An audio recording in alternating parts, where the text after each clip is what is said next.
والجنة أدخلنا الله وإياكم كتب الله لأهلها الخلود الأبدي فيها، وقد مر معنا مرارا وهذا من حسن القول الذي يكرر: إن من أهل الجنة لمن ينظر إلى وجه الله بكرة وعشية. ولا يمكن أن تكون هناك عطية أرفع من أن يصل العبد بإيمانه وأعماله التي هي من رحمة الله إلى مقام يخلد فيه في الجنة ويمتع برؤية وجه الله بكرة وعشية. والله إن البشر ليقع على وجهك وأنت ترى والديك، فكيف إذا رأيت ربك ورب والديك؟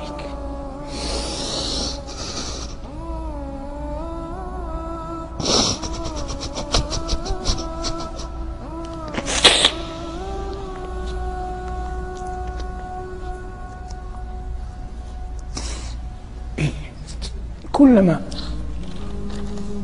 دعاك الشيطان إلى أن تعصي الله فتذكر ما نعمة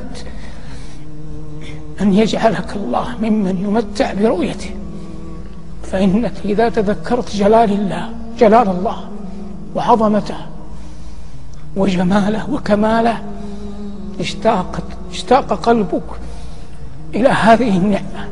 وهذا والله أعظم، إذا وقر في القلب أعظم ما يحجم بالعبد عن المعاصي. قال الله عن أهل معصيته يبين نكاله لهم، قال: كلا إنهم عن ربهم يومئذ لمحجوبون، يمنعون يحجبون من رؤية وجه الله.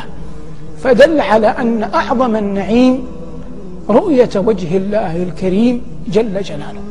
ونحن على يقين أن أعمالنا، أقوالنا، أفعالنا، سرائرنا لا تؤهلنا لهذا الأمر البتة، لكن كما نقول في هذه الدروس وغيرها: المعول على رحمة الله وحسن الظن به جل